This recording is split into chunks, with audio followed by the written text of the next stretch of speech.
Bismillahirrahmanirrahim. Бардык мактоолорубуз жаратуучубуз Аллах Таалага болсун. Саламдарыбыз жана салаваттарыбыз Мухаммед саллаллаху алейхи вассаламга болсун. Ассаламу алейкум урматтуу телекөрүүчүлөр. Бүгүнкү сөз кыла турган темабыз үй бүлө баалуулуктары. Маектешибиз Ош областынын мусулмандарынын казысы Атабаев Самидик кары. Ассаламу алейкум устаз. Ва алейкум ассалам ва рахматуллахи ва баракатуh. Биздин эмеде азыр үй бүлө деген өзүнчө бир кичи мамлекет катары бааланып жүрбөйбү?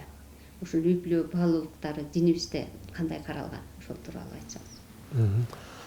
Жакшы, биринчиден Аллах Таалама чексиз мактоолор, андан кийин улуу жолбашчыбыз пайгамбарыбыз Мухаммад саллаллаху алейхи вассаламга салам дуаларыбызды айтабыз. Сиз айткандай, бул үй бүлө өтө чоң маанини камтыган жана мамлекетибиздин ичиндеги бир кичинекей мамлекетчелер.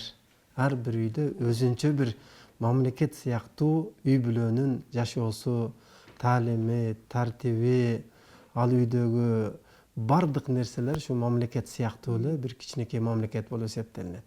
Ал эми исламда дагы бул үй бүлөнүн орду өтө чоң. Ошону менен бирге бул үй бүлөнү курууга, үй бүлөнү түптөөгө шариятыбыз дагы үндөйт. Пайгамбарыбыз Мухаммад саллаллаху алейхи вассалам дагы өзүнүн мубарак хадистеринде: "Я мағшара шабаб, эй жигиттер, эй жаштар, ман истатаа минкумул баата фальятазавваж", силерден кимиңер үйлөнүүгө кудурети жеткен болсо, анда үйлөнсүн, үйлөнгүлө деп жана фаман рагиба ан суннати фалайса минни, бул үйлөнүү менин сүннөтүм. Ким менин сүннөтүмдөн баш тартса, ал биздин топтон эмес деп пайгамбарыбыз саллаллаху алейхи вассалам дагы үйлөнүүгө не кылган, адамдарды үндөгөн, кызыктырган. Ал эми Аллах субханаху ва таала да өзүнүн улуу китеби Кур'анда Рум сүрөсүндө 21-аятында айтат: "А'уду биллахи минаш шайтанир ражим. وَمِنْ آيَاتِهِ أَنْ خَلَقَ لَكُمْ مِنْ أَنْفُسِكُمْ أَزْوَاجًا لِتَسْكُنُوا إِلَيْهَا وَجَعَلَ بَيْنَكُمْ مَوَدَّةً وَرَحْمَةً إِنَّ فِي ذَلِكَ لَآيَاتٍ لِقَوْمٍ يَتَفَكَّرُونَ". Sadaqallahu azim. Bu ayetin manisinde dağı Allah Taala'nın keremetlerinden, Allah Taala'nın ayatlarından deyt, silerdin alarga bayır alıp, alar menen тынчтанууңар үчүн өзүңөрдүн напсыңардан болгон жубайларды жаратып койгондугу Аллах Тааланын аят кереметтеринен. Жана ошону менен эле силердин ортоңорго сүйүүнү, райымды салып койгондугу да Аллах Тааланын кереметтеринен, аяттарынан. Албетте бул аяттарда пикир жүргүзгөн, ойлонгон коом үчүн, адамдар үчүн не бар экен? Аят, үлгү, керемет бар деп Аллах Таалам Кур'анда айткан. Андыктан бул үй бүлө өтө чоң тема болгондуктан үй бүлөнүн баалуулуктарын биздин ислам динибиз, шариятыбыз, мына пайгамбарыбыз алейхисаламдын хадистеринде, Кур'андан окуган аяттарыбызда канчалык жогорку деңгээлде маани берилгендигин биз Кур'андан, хадистен байкап турабыз да. Ооба, эми ошол биздин азыр элибизде жаштарыбыз үй бүлө курууга кандай даярбы, сиздин оюңузда кандай? Ушу жаштарды үй бүлөгө тарбиялоодо, даярдоодо сиздердин кажетта кандайдыр иш чаралар барбы? Биринчиден айтып кетсек, казыятыбызда иш чаралар өтүп атат. Андан мурун дагы айтарым, азыр эле үй бүлө жөнүндө сөз болуп атпайбы? Үй бүлөнүн баалуулуктары дегенибизде ошол жердеги үй бүлөдө ата бар, апа бар. Ошол ата менен апанын дагы өзүнүн балдары, уул, кыздары болсо, уул балдары, кыз балдарын ошол үй бүлө курууга тарбиялаш керек. Тарбия дагы ата энеден көз каранды да. Ата эне ошону өздөрү жашап аткан учурда эле ошол өсүп келе жаткан балдарыбызга, кыздарыбызга тарбияны бериш керек. Негизги биринчи башат үй бүлөдөн да. Эми ошону менен бирге пайгамбарыбыз алейхиссалам дагы хадистерде айткандай, не кылды? Бизге ошол коомду жакшылык жака тарбиялоого, түз жолго багыттоого, жаман жолдон тыюуга милдеттендирилгенбиз да. Андыктан биз дагы казыят кызматкерлери жөн отурбастан ушул бүгүнкү күндө эң көйгөйлүү болгон маселебиз ажырашуу, талак маселелери абдан көп болуп аткандыктан ошол эмне себептен ажырашып атышат изилдеп көрүп, балдарды, кыздарды турмушка даярдоо курстарын, турмушка даярдоо окууларын ачып, өзүбүз да айланып, кыдырып, кайсыл жерде болсо ушул үй бүлө, бекем үй бүлө, ынтымак үй бүлө куралса, биздин коомубуз ынтымак болот. Мамлекетибиз бекем болот. Мамлекетибиз бүтүн болот. Ошолордун бардыгы үй бүлөдөн башталгандыктан биз да казыят кызматкерлери бул жаштарыбызды үй бүлөгө тарбиялоодо аракетибиз болуп атат. Окууларды уюштуруп атабыз. Ар бир астыбызга келген балдарга, кыздарга таалимибизди, тарбиябызды багыт берип атабыз. Эртең турмушка чыкса кандай иш тутуусу керек, үй бүлөнү сактап калуу үчүн. Уул балдар үйлөнсө кантип аялына мамиле кылыш керек, аны кандай караш керек, эртең перзенттүү болсо перзенттерине эмне мамиле, эмне тарбияны бериш керек.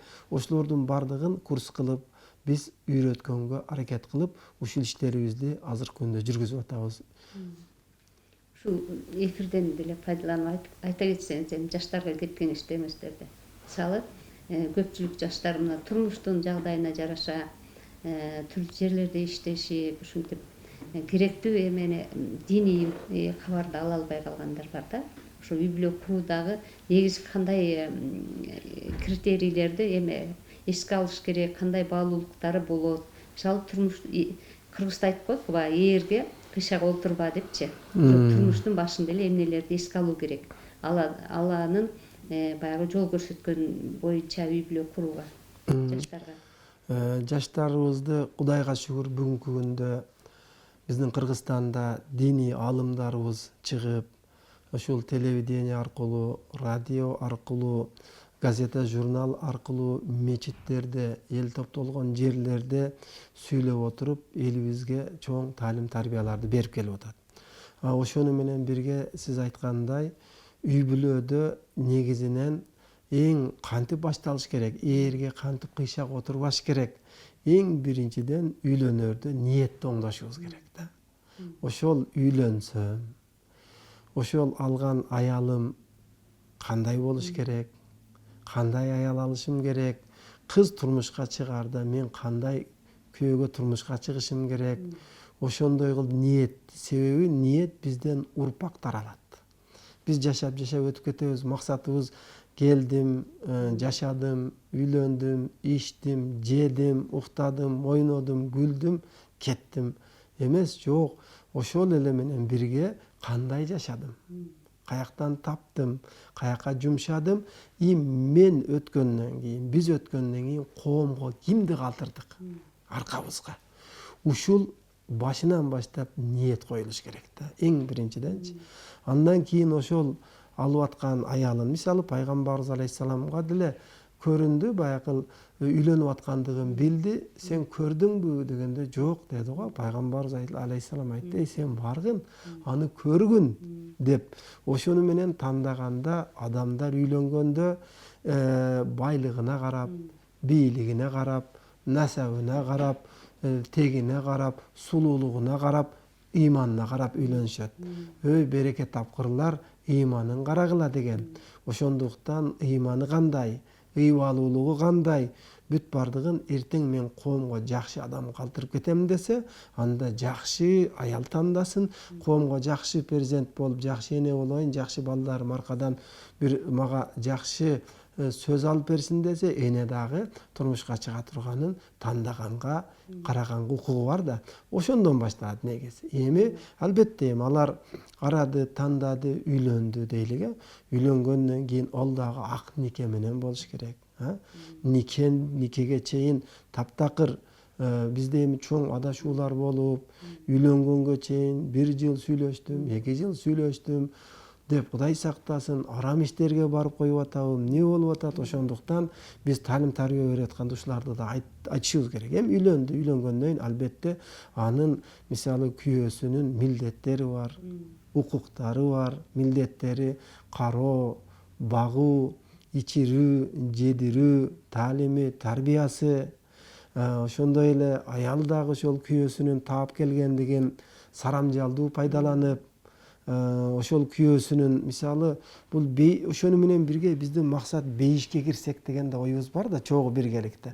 Ошого эркектер кандай болгондо пайгамбарыбыз айткандай: хойрукум ли ахлихи ва ана хойрукум ли ахли. Силердин эң жакшыңар аял бала чакасына жакшы мамиле кылганыңар. Мен болсо аял бала чакама жакшы мамиле кылгандардын жакшысымын деп пайгамбарыбыз айткан. Ошону менен бирге аялдарга ва иза саллатил мар'ату хамсаха, мисалы кайсы бир аял 5 маал намазын окуса, ва сомат шахраха, рамазан айында орозосун туткан болсо, ва хафизат фаржаха, уят жерлерин башка адамдардан сактаган болсо, ошон хафизат фаржаха ва таат завжаха, күйөөсүнө баш ийген болсо, ал не деди? Дахалатил жанна, ал аял жаннатка, бейишке кирет деди. Мына ушуларды. Ошондуктан биз сабак өткөнүбүздө чындыгында эркек үйлөнгөндөн кийин, ал багуучу болгондон кийин сыртка чыгат, табат, келет. Келген учурда аял кантип күтүп алыш керек? Эркек сырттан келгенде кандай келиш керек? Саламы болуш керек. Үйгө киргенде ассаламу алейкум деген. Ал саламын көрүп, аялы угуп, сүйүнүп, тосуп чыгып: келиңиз, мисалы курсагыңыз ачтуу, эмне кылайын, кандайсыз, ден соолугун, акыбалын сураш керек. Бүгүнкү күндө ошол ажырашууда башкаларды ар кандай себептерди сүйлөшкөндө, эчтен келгенде эле таппайсың, бакпайсың, каякта жүрөсүң, ана ол мынтти, бизде эмне жок, ана кошуна мынтти деп отуруп уруш жаңжал чыгып атпайбы? Ал Аллах Тааланын берген рызкын адал жол менен табууга аракет кылып аткандан кийин, келгенде, чыкканда, кеткенде бардык эрежелери менен жашаса, ар бир адам бактылуу болушка укуктуу.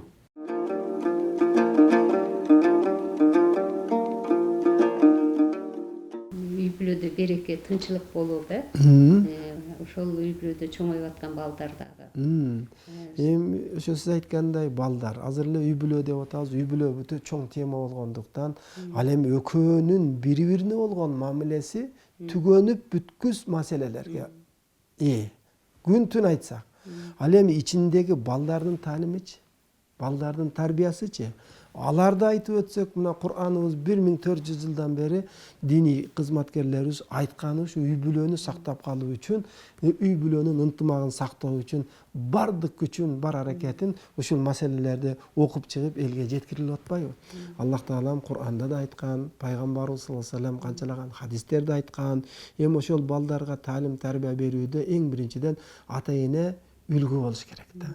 Өздөрү. Пайгамбарыбыз алейхиссалам айтты: "Куллу маулудин юладу алал фитра, фа абаваху юхаввиданихи ау юнассиранихи ау юмаджисанихи." Ар бир төрөлгөн бала сап таза табиятта төрөлөт. Анан төрөлгөн баланы эгер ата энеси яхуди болсо, яхуди кылып тарбиялап алат. Эгер насара болсо, насара кылып тарбиялап алат. Эгер мажуси болсо, анда баланы мажуси кылып тарбиялап алат деп, тарбиянын динге дагы байланышы бар экендигин мына пайгамбарыбыз алейхиссалам айтып өттү. Ата энени көрүп балдар өсөт экен да, эң биринчи тарбия өзү менде жана аялымда болсун да. Аялым, мен үйдө ынтымак болушсок, ошо балдарыбыздын астында жакшы сөздөрдү сүйлөшсөк, мен аялыма жакшы мамиле кылганымы балдарым көрсө, аялым мага жакшы мамиле кылганды балдарым көрсө, кыздарым көрсө, алар ошол тарбияны көрүп отуруп эле көрүү жолу менен алып калат да. Андан кийинки тарбияларыбызды дагы үйрөтөбүз. Намаздыгыбыз бар, таалим тарбия, улууну урмат кылуу, ата энени урмат кылуу, адеп, ахлак көчөдө жүргөндө. Пайгамбарыбыз алейхиссалам айтты: "Ма нахала валидун валадан ахсана мин хусни хулқин." Эч бир ата эне өзүнүн перзенттерине кооз, өрнөктүү кулк мүнөздөн жакшы мурас калтыра албайт. Эң чоң мурас, эң жакшы мурас бул ата энеден балага калган мурас таалими, тарбиясы, адеби, ахлагы болуп эсептелинет да. Ошондуктан үйдө дагы ата эне адилеттүү болуп, адилеттүүлүк менен, сыпайылык менен, жумшактык менен, аял эркек кылган бири-бирине жасаган мамилеси менен эле балдарды тарбиялап коюлат да. Негизгиси көрүү жолу менен. Анан калганын айтып, окутуп, билим кесип, үйрөтүп дегендей. Биздин коомдо негизги үй бүлө баалуулуктар ар кимиси өз ордун билип, өз эме ордун билип ошого жараша жашап эме кылгандарды кичине биздин коомдо ушулар азайып бараткан сыяктуу да. Жалпы эми көпчүлүк элдерибиз мисалы айылдардын көбүрөөк турмуш тиричилиги акча табууга аралашып кеткен жактары да болуп атат да. Ушул жакта ошо эркектерге дагы сиз өзүңүздүн насаатыңызда айтсаңыз эми биздин коомдогу азыр көпчүлүк адамдар ушу дин боюнча жашабагандыгы. Ушу мени көп ойлонткон маселе ушул да. Ушул дин боюнча жашабай, үй бүлөдөгү негизги баалуулуктар сакталбай, биздин кыргыз элибизде деле ата бабабыздан эле келаткан наркта ошол жакшынакай салттар менен үй бүлөнүн балдарды тарбиялоодо, үй бүлө курууда негизги сонун адип ахлак болгон да өзүбүз делечи. Ушул учурдагы жаштарыбызга эми жаш өйдөлөр деле ушундай немени карманбаган адамдар көп да. Ушуларга да өзүңүздүн насаатыңызды айтсаңыз. Албетте бул зарыл маселе, дин менен жашоо. Аллах Тааланын жана пайгамбарыбыз алейхисаламдын сүннөтү менен жашоо. Ошол пайгамбарыбыздын сүннөтү аялдарына жасаган мамилеси, ошону менен бирге эркектердин багуусу, ичиндирүүсү, кийиндирүүсү милдеттүү экендигин эркек дагы жоопкерчилик катары аны сезе билиш керек. Ошол себептен мисалы пайгамбарыбыз алейхисалам өзүнүн мубарак хадисинде айтты: "Куллукум раин ва мас'улун ан раияти".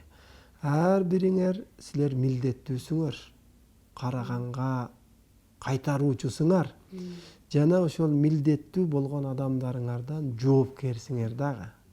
Фал имаму раин ва хуа мас'улун ан раияти. Имам, падыша, жетекчи милдеттүү башкарганга, караганга, ошону менен жоопкер дагы. Ал эми варрожул, ал эми киши болсо раин фи байти ва хуа мас'улун ан раияти. Ошол эркек киши дагы өзүнүн үйүндө милдеттүү, кароосу, багуусу, тарбиясы ал каралып аткан, кайтарылып аткан кол астындагылардан жоопкер дагы. Ошондой эле өзү күйөөсүнүн үйүндө турган аял дагы, ал дагы жоопкер, милдеттүү жана ал дагы жоопкер. Ар бир адам бул дүйнөдө жоопкер экен. Ошол жоопкерчилигибизди сезе билип, укуктарыбызды, милдеттерибизди билип аткарышыбыз керек. Мисалы ала турган болсок, биринчи орунда эле астанадан киргенде башталат да. Мисалы айтайлык, астанадан кирген адам кандай кылып кириш керек үйүнө? Ассаламу алейкум ва рахматуллахи ва баракату. Эң биринчи кадам таштаганда салам менен кириш керек. Үйдө бирөө барбы, жокпу? Себеп пайгамбарыбыз алейхисалам айтты: 3 түрдүү ишти аткарып жүргөн адам Аллах Тааланын кепилдигинде болот. Ал бири эмне экен десе, "Мен дахала байта би саламин фа хуа домин алаллах". Кимде ким өзүнүн үйүнө салам айтып кирсе, ал Аллах Тааланын кепилдигинде болот. Ошону менен бирге ырыскы жагында, табуу жагында бизде сахабалар радыйаллаху анхумдун аялдары, сахабия энелерибиз кандай болгон? Күйөөлөрүн жумушка жөнөтүп атканда эмне деген? Силер бизди багып атасыңар. Баксаңар адалдан гана баккыла. Бизге арам жедирип койбогула. Биз ачкачылыкка сабыр кыла алабыз, бирок Кудайдын азабына, тозогуна сабыр кыла албайбыз. Адал гана таап кел деген да. Ал эми бүгүнкү күндө ушул мен эми көп адамдар менен үй бүлөлүк маселелерде сүйлөшкөндө эмне болуп атат? Таппайт, бакпайт.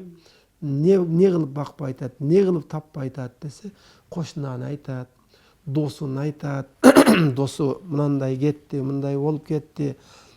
Ал эми биз айтып атабыз, адам сөзсүз түрдө ошол жашап атканда өйдө жакты эле карай бербешибиз керек да. Ана ол кетти, 2 кабат үй салды, тиги дагы кухнясы менен мындай кылды, эшигине жогору кетип атканды эмес, ылдый жакты да карашыбыз керек да.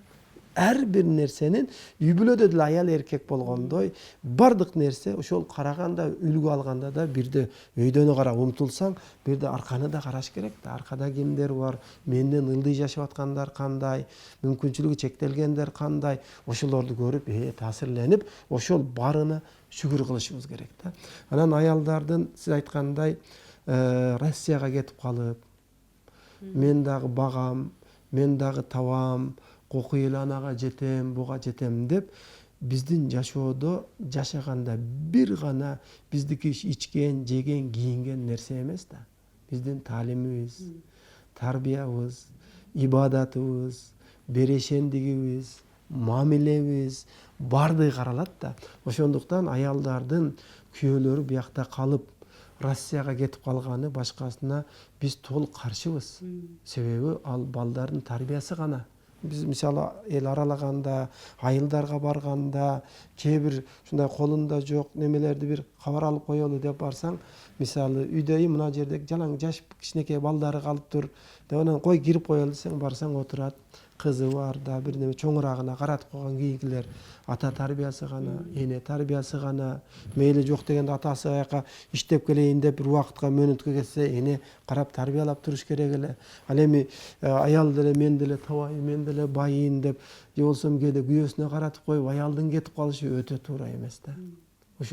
Ошондуктан дин менен жашоо дегенде мына ар бир нерсени карап, окуп, үйрөнүп, өзүбүзгө таалим сабак үчүн билип алган болсок эле, өзү жашоочу жыргал эле өзү. Оңой эле мындай.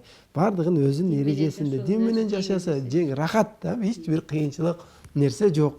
Ошол ырыскы качан көбөйөт? Биздин таквачылыгыбызга, биздин кылган аракетибиздин, ниетибиздин түздүгүндө да. Мисалы мен жана бир хадисте айтып өттүм, үйгө салам айтып кириш бул береке. Элем кулваллатты окуп койсо дагы көбөйөт береке.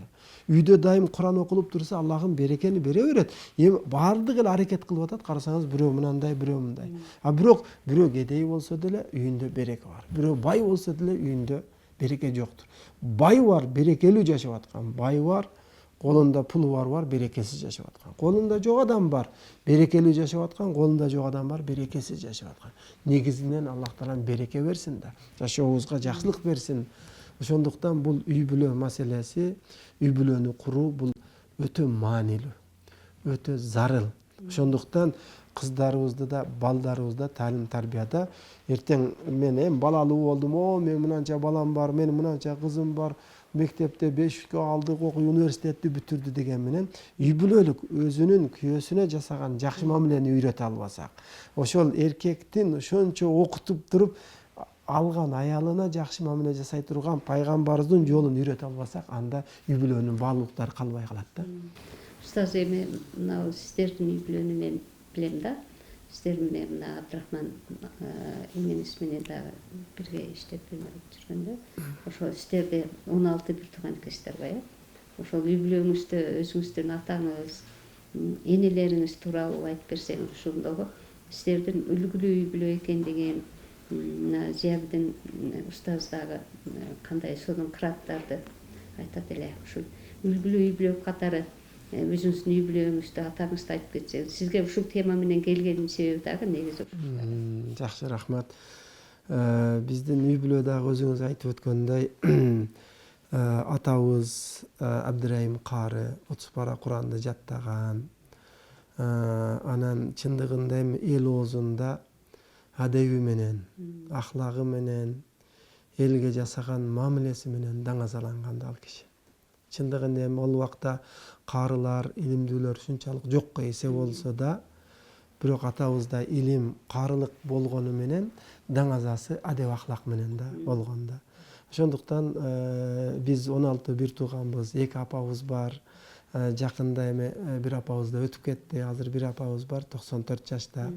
Менин үйүмдө ошого атабыз дагы мына үйдө көбүнчө ушул апаларыбызга жасаган мамилеси менен дагы аябай айырмаланып турган да. Эч үйдө бир ушу биз билгенден уруш, биз билгенден жаңжал, биз билгенден бири-бирин капа кылуу деген нерселер болгон эмес да. Ошону менен бирге таалим тарбияны берип, атабыздын мисалы ала кетсем, мен айта кетсем ошонусу такыр эсимден кетпейт. Эми ар жерлерде кээ бир адамдар болуп калат, ошол убакта бир аксакал болгон. Эми кемпири менен көзү көрбөй калганда таяк кармап алып, жетелешип алып, үймө кыдырып, эми олордун баягы кийими да, башкасы да таза болбогондуктан, бир аз акылдан да тайганбы, алардан көпчүлүк коркот эле да. Ошолор келип калса да, Кудайдын бир бендеси да деп, ошолорго бир үйгө атайын эми ушунчалык неме болсо да кыштын күндөрү келип калса үйгө жаткырып, тамагын берип, ошолорго жасаган мамилеси менен бизге мындай таалим көргөзө алган экен да. Андан кийин апаларыбызга жасаган ушунчалык жумшактык мамилеси, жакшы мамилеси, эки апабыз тең мындай ээрчишип эле. Эч бир мындай бирөөлөр көрсө бир тууган деп да ойлошу мүмкүн да. Ушунчалык деңгээлде мына бул бир апабыз өткөнгө чейин экөө бири-бирин сагынат, экөө бири-бири менен сүйлөшөт, ушундай бири-бирин ушунчалык бир туугандан да жакшы көрүшөт да. Ушундай чогуу алып жүрөбүз. Анан ажыга барганда дагы бардык бир туугандар ортого чогулуп, анан эми барсак эки апабыз тең жөнөтүшүбүз керек. Бирөөсүн эмес, жок, экөөнү тең. Ананы жөн эле апабыздын өзүн жөнөтүп жибербестен бирөө кызмат кылып барып келиш керек. Ошондой учурларда дагы ажыга жөнөткөндө да бирдей, келгенде да бирдей. Эгерде биз апабызга бирөөсүнө жолугуп алып калсак, сөзсүз түрдө экинчисине дагы, бирөөсүнө шакеге алып калсак, экинчисине дагы. Ушинтип эки апабызды тең бирдей. Мисалы мени төрөп баккан апам менден не кылат, Бишкекке барып туруп калса, берки апам кээде бияка Ошко келип калса, менден атайын сурап турат да, апаңа көңүлүң көтөрдүңбү, карап койдуңбу, кабар алып койдуңбу апаңдан. Тиги апамды, менин төрөп баккан апам мени ошого кызыктырып турат да, бар, сооп болот, кара.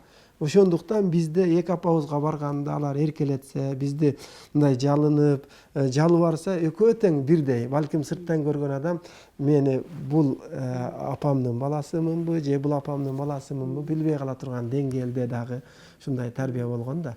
Андан кийин атабыздын дагы таалим тарбияларынан кошуналарга жасаган мамиле. Мисалы кошуналар бир жака кетип, кээде сапар менен бир ай, 10 күн, 15 күн жок болуп кетсе дагы үйүн каратып, жанакындай бизде эми дыйканчылык болот, жүгөр эгебиз, картошка, ошолор да чаптырып койчу да, кошунаныкынчы. Ушундай таалим тарбиябыз менен апабыз дагы эч качан атабызга мындай каяш айтып, башка болгон эмес. Ушул себептен биздин үй бүлө ушундай өздөрүнүн жүрүм туруму менен бизди тарбиялаган экен. Арты кайырлуу болсун атабыздын, өтүп кеткен апабыздын.